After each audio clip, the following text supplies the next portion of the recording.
अस्सलामुअलैकुम स्टूडेंट्स। आज हम नाइन्थ क्लास की फिजिक्स के चैप्टर नंबर 3 का लेक्चर नंबर जो है वो 13 पढ़ेंगे, जो कि पेज नंबर 72 पर मौजूद है। और आज का हमारा टॉपिक है जी फ्रिक्शन। फ्रिक्शन जो है इसमें कुछ शॉर्ट क्वेश्चंस भी मौजूद हैं और ये फ्रिक्शन जो है वो लॉन्ग क्वेश्चन के तौर पर भी आता है। तो देखते हैं फ्रिक्शन क्या होता है। सबसे पहले इसकी डेफिनेशन देख लेते हैं। The force that opposes the motion of moving body is called friction. यानी किसी भी मूव करती हुई बॉडी की मोशन को रोकने वाली या मुजाहमत करने वाली जो फोर्स है उसको हम क्या नाम देते हैं? फ्रिक्शन। यानी फ्रिक्शन वो फोर्स है जो किसी भी मूव करती हुई बॉडी की मोशन को अपोज करती है, रोकती है, रोकने की कोशिश करती है। तो सबसे पहला सवाल यहां पर यह पैदा होता है कि why friction opposes motion. Friction जो है वो मोशन को रोकती क्यों है, मुखालफत क्यों करती है मोशन की? तो असल वजह यह है कि जब भी कोई दो सरफेसेस एक दूसरे के ऊपर मूव करती हैं तो खा वो सरफेसेस कितनी ही स्मूथ क्यों ना हो, जब हम उनका मैग्नीफाइड व्यू लेंगे तो वो सरफेसेस जो हैं वो परफेक्टली स्मूथ नहीं होती। उनमें कुछ छोटे छोटे जो हैं वो पिट्स एंड बम्प्स जो हैं, गड़े और उभार, वो मौजूद होते हैं। किसी सरफेस पे ज्यादा, किसी पे कम। तो ये जो गड़े और उभार हैं, पिट्स एंड बम्प्स जो हैं, इनके लिए वर्ड यूज किया जाता है कोल्ड वेल्ड्स। तो हर सरफेस जो कि जितनी मर्जी हमें स्मूथ लगे मगर उस सरफेस पे कोल्ड वेल्ड्स मौजूद होते हैं। जब दो सरफेसेस एक दूसरे के ऊपर मूव करती हैं तो दोनों सरफेसेस के जो कोल्ड वेल्ड्स होते हैं वो एक दूसरे में फंस जाते हैं, जिसकी वजह से उनकी मोशन जो है वो अपोज होती है और यही फ्रिक्शन की वजह है।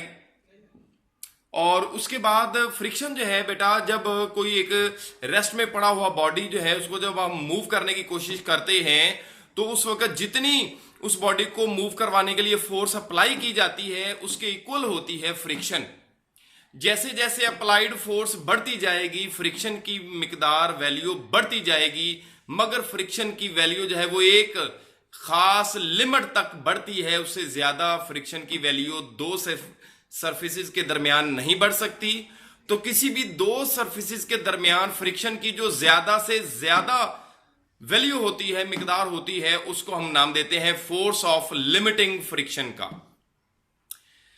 Friction is equal to the applied force that tends to move a body at rest and increases with the applied force but to a certain value. तो यहां से हम फोर्स ऑफ लिमिटिंग फ्रिक्शन की definition कर सकते हैं। The maximum value of friction is known as friction force of limiting friction. It is denoted by Fs.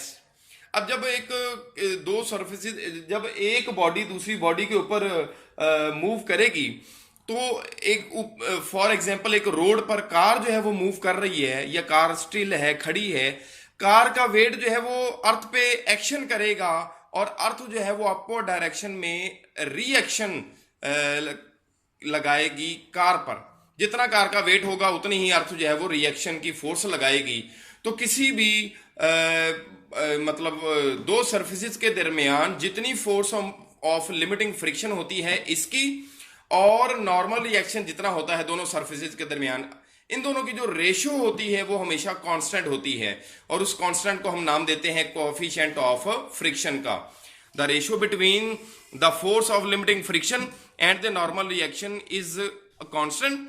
This constant is called coefficient of friction. यहां से अगर हम देखें तो कोएफिशिएंट ऑफ फ्रिक्शन को डिनोट किया जाता है म्यू से। Mu is equal to FS over R. FS जो है वो फोर्स ऑफ लिमिटिंग फ्रिक्शन और आर जो है वो नॉर्मल रिएक्शन हो गया। तो इस फार्मूला से अगर हम एफएस की वैल्यू फाइंड करें तो ये जो आर इधर डिवाइड हो रहा है इस तरफ आगे मल्टीप्लाई हो जाएगा और आर जो है वो बेसिकली रिएक्शन है और जो कि इक्वल हो गया एक्शन के, डब्ल्यू के वेट के। तो इसलिए आर जो है वो इक्वल आ जाएगा mg के। इस फार्मूला में आर की जगह पे mg पुट करें तो एफएस की वैल्यू बन जाएगी FS is equal to mu mg। ये force of limiting friction find करने का फार्मूला बन गया किसी भी दो सरफेस के दरमियान। यहां तक बेटा ये लॉन्ग क्वेश्चन है। उसके बाद कुछ शॉर्ट क्वेश्चन आते हैं। रोलिंग फ्रिक्शन क्या होता है कि किसी एक सरफेस के ऊपर जब कोई व्हील मूव करता है, रोल करता है, तो उस वक्त फ्रिक्शन को रोलिंग फ्रिक्शन कहते हैं। और अगर एक सरफेस के ऊपर कोई दूसरी सरफेस स्लाइड करे तो उन दोनों सरफेसेस के दरमियान जो फ्रिक्शन होती है उसे हम स्लाइडिंग फ्रिक्शन कहते हैं। The friction produced during the motion of one body over the other body with the help of wheels is called rolling friction. ये रोलिंग फ्रिक्शन की डेफिनेशन हम कर सकते हैं। Sliding friction, the friction between two surfaces sliding against each other is called sliding friction. और rolling friction जो होती है वो स्लाइडिंग फ्रिक्शन से कम होती है। क्यों?